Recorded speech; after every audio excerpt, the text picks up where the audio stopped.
Good morning. So it's a beautiful day in the neighborhood. It's a nice day to get out and about and walk and see the sights and look at the trees and the birds and the flowers. It's gorgeous outside. And what a time to be alive. Aren't we in an interesting situation? Isn't this something that none of us could have imagined? So today I want to talk about rolling away the stone. So the reading today speaks of the women going to the tomb after Jesus is buried. So this is Easter week, and that was one of the reasons that I wanted to talk about rolling away the stone. So in the Bible, much of it is written in allegory. So what is that? That means it's symbolic, that names have different meanings, that a stone, okay, can be something else. So in the Bible, this is one of the places where the stone was rolled away. And on Easter morning, when Mary Magdalene and the women went to the tomb, the stone was rolled away. So it mentions that the stone was rolled away.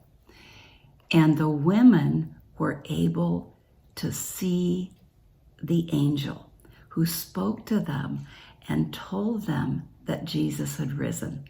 And then they were able to see Jesus. So when they went back to the apostles to tell them, they didn't believe the women. They thought that was ridiculous. That was nonsense. Women were imagining it. Well, the women weren't imagining it. And when Peter went back and looked around, he didn't see the angels. He saw only the death rags, only the rags that had been wrapped around Jesus in death. So he could not see the angels. He did not see that. Well, there's another place in the Bible that speaks of rolling away the stone, and that is where Jesus raises Lazarus from the dead. And so when Jesus goes to the tomb of Lazarus, he says, "Roll away the stone." And Martha, Lazarus' sister, said, "But Lord, by this time there's a bad odor, for he has been there 4 days." And Jesus said, "Did I not tell you that if you believe, you will see the glory of God?"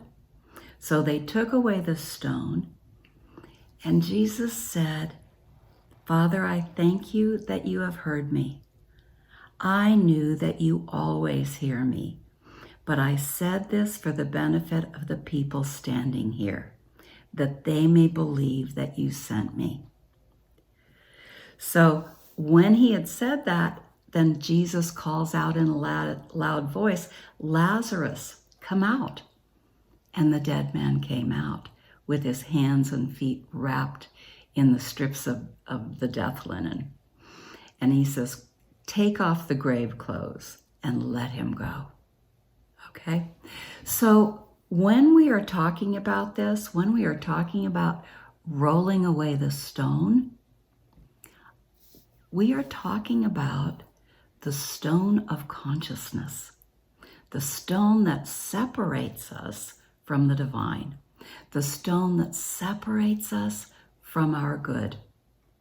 So what is that stone? What is the stone that separates us? What is that? So here's what I think the stone is. The stone is the busy mind, that busy mind, the talker that's always talking, the fearmonger that is always fearful. Those are the things that separate us from God.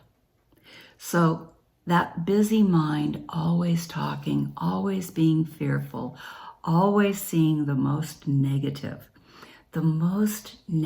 parts of us, the most negative parts of everyone else, the most negative ideas in a situation.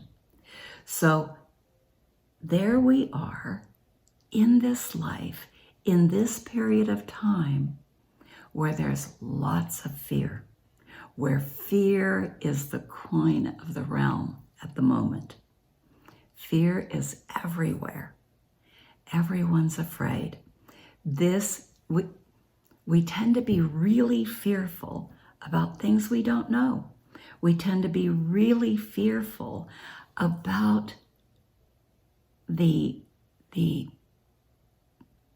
negative aspects of anything. So we see negativity wherever we look. And this is a time when it is running rife. So if we can pull ourselves back, pull ourselves into the idea that we are blessed, pull ourselves into the idea that there is a plan. God has a plan for us. God has a plan for our country. God has a plan for this earth. Is it always what we have in mind? Probably not. Probably not. Is it always something that we would want necessarily? No, probably not. So it's a lesson. So here we are on this earth, and our job is to learn lessons. That's our job. We are here to learn. So what are we going to learn? What is our stone? Our stone is our fears. It's our attachments. We are so attached to this earth. We are so attached to the things of the earth.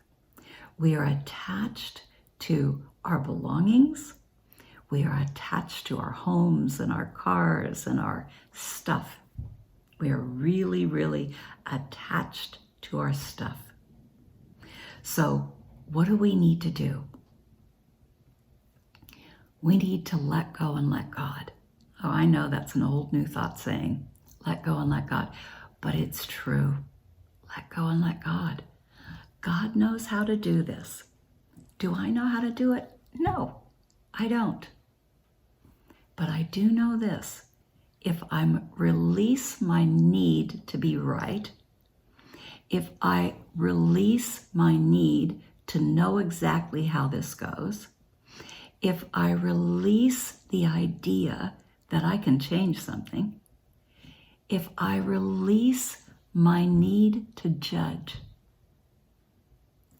if I begin to release, I begin to free myself. When the mind begins to rattle, when the mind begins to vomit up all of the negativity that it sees and can find, when it begins to do all of those things, if we can step back and say, this is God's plan, and I am working in God's plan. Do I know the right thing to do? No. Do I know what's going to change something? No, I don't. Do I know what I'm supposed to do? Actually, maybe I do. Maybe I do. Let go and let God.